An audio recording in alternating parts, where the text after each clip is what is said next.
गीता अमृतम में आप सभी का स्वागत। तो हम आ गए हैं भगवत गीता अध्याय 8 श्लोक क्रमांक 22।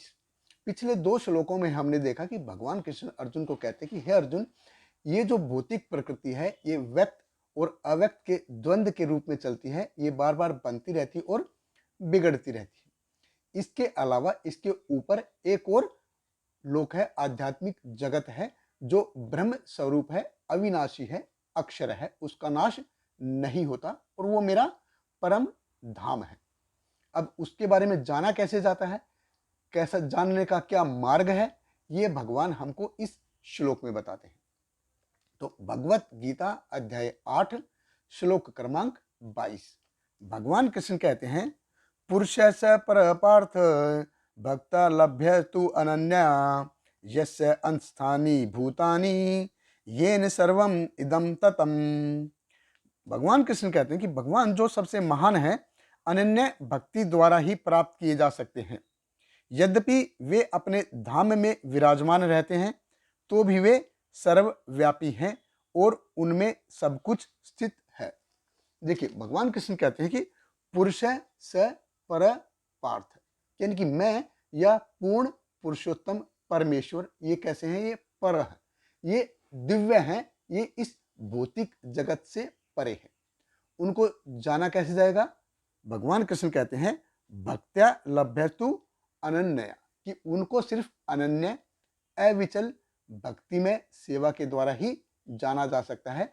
उस सेवा में कोई मोटिव नहीं होना चाहिए, कोई उद्देश्य नहीं होना चाहिए। यस्य अंत स्थानी भूतानि, भगवान कृष्ण कहते हैं कि मैं सबका प्राचीन सोर्स हूं, सबसे पुराना सोर्स मैं हूं, सब कुछ मुझसे ही आता है और मैं ही सबको मेंटेन करता हूं और प्रलय के बाद सब कुछ मेरे अंदर ही चला जाता है। येन सर्वम इदम ततम, कि जो भी कुछ है, व्हाटएवर जो भी कुछ है, उसकी सबसे पहली शुरुआत मैं हूं, उसको मेंटेन मैं करता हूं और उन सबका जो फाइनल डेस्टिनेशन है वो मेरे अंदर ही है, यानी कि मैं ही सब कुछ हूं। और यहां पे गौर करने वाली बात है कि भगवान कृष्ण कहते हैं कि पुरुष से पर, भगवान बोलते हैं कि मैं पुरुष से पर पार्थ। पुरुष यानी कि देह, एक शेप। तो भगवान निर्वाकार निर्विशेष नहीं है, भगवान की एक शेप है, भगवान का एक आकार है और ये भगवान ने कितनी ही बार स्पष्ट किया है। भगवान ने 7वें अध्याय के 24वें श्लोक में जैसे बताया है, अव्यक्तिम व्यक्तिम आपन्नम मन्यते माम अबुद्धय परम भाव अजानंतो मम अव्यम अनुत्तमम, कि मैं कैसा हूं, मैं अव्यक्त हूं, मेरा शरीर भौतिक शरीर जैसा नहीं है।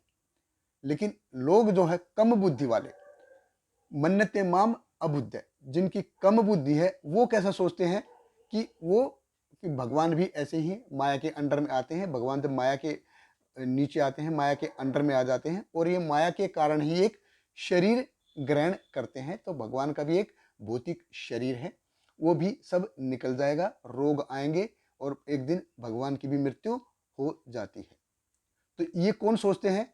ये जो कम बुद्धि वाले हैं। मन्नते माम अबुद्ध, लेकिन मम अव्यम अन उत्तमम, भगवान कृष्ण कहते हैं कि मैं अव्यय हूं, मैं अविनाशी हूं, मैं ऐसा नहीं हूं। तो भगवान, ये जो है हमारे साथ ही ऐसा होता है, भौतिक शरीर हमारे साथ, हमारा भौतिक शरीर आएगा, रोग आएंगे और मृत्यु भी आएगी, लेकिन भगवान के साथ ऐसा नहीं होता।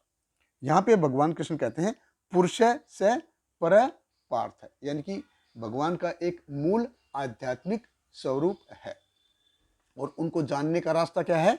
एकमात्र भक्ति है। और चौथे अध्याय के 30वें श्लोक में भी जैसे भगवान ने बताया था हमको, स अवयम मयाते अनग मयाते अग योग प्रोक्त पुरातन भक्त असी में सखा च इति रहस्यम ही तत् उत्तमम, कि ये जो ज्ञान है ये सूर्यदेव को पहले मैंने दिया था परंपरा में, फिर ये शिष्य परंपरा में भी फिर आगे बढ़ा और आगे चल के नष्ट हो गया और मैं तुमको ये फिर से बता रहा हूं। और तुमको ही क्यों बता रहा हूं मैं?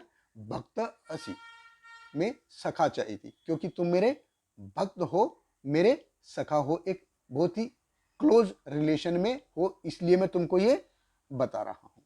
और आगे भगवत गीता के आगे 11वें अध्याय में जैसे भगवान बताएंगे, भक्त्या तु अनन्या शक्य अहम एव विद अर्जुन ज्ञातुम द्रष्टुम च तत्वेन प्रवेष्टुम च परंतप, कि मेरे को सिर्फ अनन्य भक्ति के द्वारा ही जाना जा सकता है, मेरे को भक्ति के द्वारा ही आप समझ सकते हो।